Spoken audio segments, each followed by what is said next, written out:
গোসলের জন্য বালতি ভরা পানি নিয়ে গোসল করতেছে। আর রাস্তায় ঘরের দিকে কি যাবে নবী আসি বলতে বলতে যায় মদিনার ছেলেরা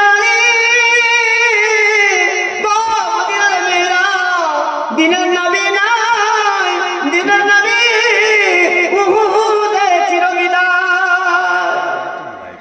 খবর কি শুনতে গেল হযরত হানজালা রাদিয়াল্লাহু তাআলা গোসল করতেছিল। গোসল এখনো হয়নি, শুরু করবে গোসল, হঠাৎ করে গোসল ছেড়ে দিল। ফরজ গোসল করবে কিন্তু গোসল করলো না। কানে কি আওয়াজ আসলো বলেন? উতিলা মুহাম্মদ, দিনের নবী নাই, দিনের নবী উহুদে চিরবিদায়।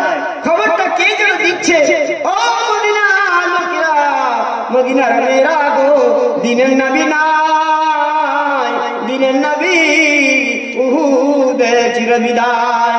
খবরটা শুনে হযরত হানজালা রাদিয়াল্লাহু তাআলা আনহু গোসলের খবর ভুলে গেলেন, দৌড়াইয়া বাড়িতে গেলেন। বিবিকে বললেন, বিবি রে সবেমাত্র বিয়ে করেছে, মাত্র। আল্লাহু আকবার।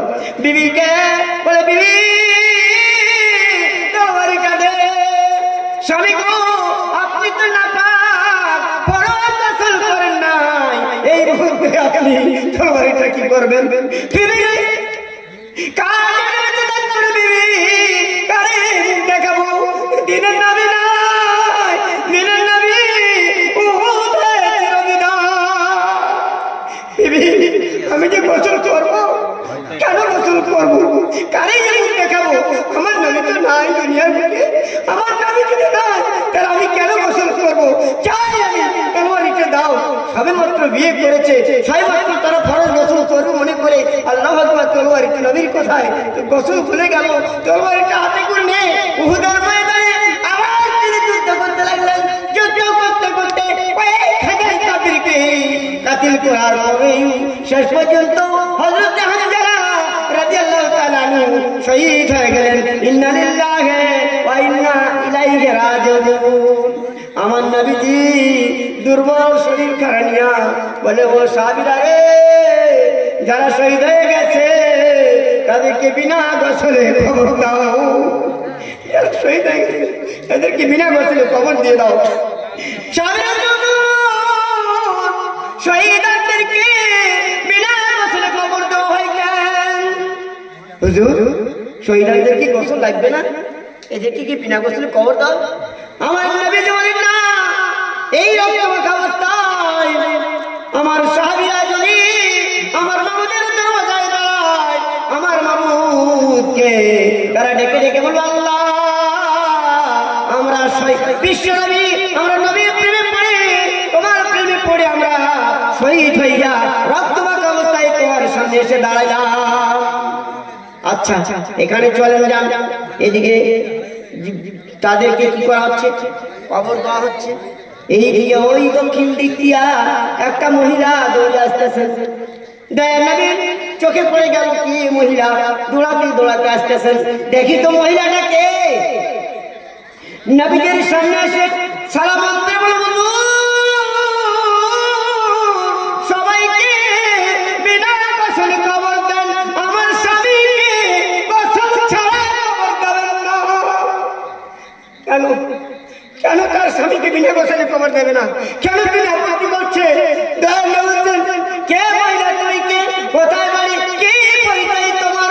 হুজুর, আমি আপনার প্রিয় সাহাবী হযরত হানজালার স্ত্রী। হুজুর, আমরা কত রাত্রিতে রজনীতে আমরা স্বামী স্ত্রীর মিলন ঘটাইয়া আমার স্বামী গোসলের পানি নিয়ে যেন দাঁড়াইতো, কে যেন মদিনার মুখ দিয়া বলতে বলতে যাচ্ছেন, উতিলা মুহাম্মদ, দিনের নবী নাই, দিনের নবী উহুদে চিরবিদায়। এই খবরটা আমার স্বামী শোনার পরে গোসলের খবর ভুলে গেল। আমার কাছে এসে তলোয়ারি চাইলেন, ও বিবি তলোয়ারিটা দে। আমি প্রশ্ন করলাম, স্বামী আপনি তো এখন নাপাক, তলোয়ারি কেন চাইলেন? আমার স্বামী উত্তরটা, বিবি রে কার জন্য গোসল করবো রে বিবি? দিনের নবী নাই, দিনের নবী উহুদে চিরবিদায়। দেখা হবে আসরের ময়দানে, বিদায় দেয় বিবি। বলতে বলতে আমার স্বামী এখানেও এসে শহীদ হয়ে গেছে। সবাইকে গোসল ছাড়া কবর দেন, আমার স্বামীকে গোসল ছাড়া কবর দিবেন না। সাহাবীরা আশ্চর্য হয়ে গেল, নবীজি আশ্চর্য হয়ে গেল। আমার নবীজি বলেন, সাহাবীরা দেখ আমার হামজালার লাশ কোথায়, বের কর আমার হামজালাকে গোসল দে।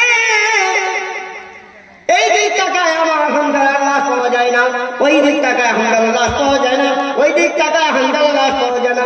ওই যে দূরে খেয়েছেন একটা লাশ রে, মাথার চুলের গলা দিয়া দিয়া পানির ফাটাগুলো ঝরে ঝরে পড়ছে।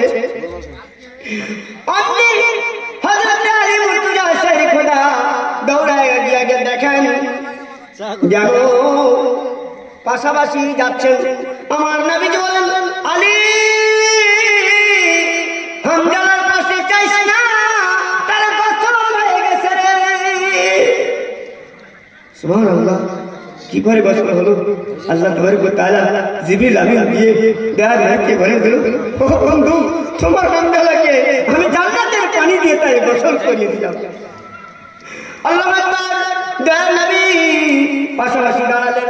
হযরত হামজা হযরত আলী মুর্তজা কথা থেকে প্রমাণ করার জন্য যখন পাশে গিয়া দেখেন, দেখা যায় দাড়ি আগা দে চুলের আগা দে যেন পানির ফোঁটাগুলো ঝরে ঝরে পড়ে, মনে হয় সবে মাত্র তার গোসল হয়ে গেল।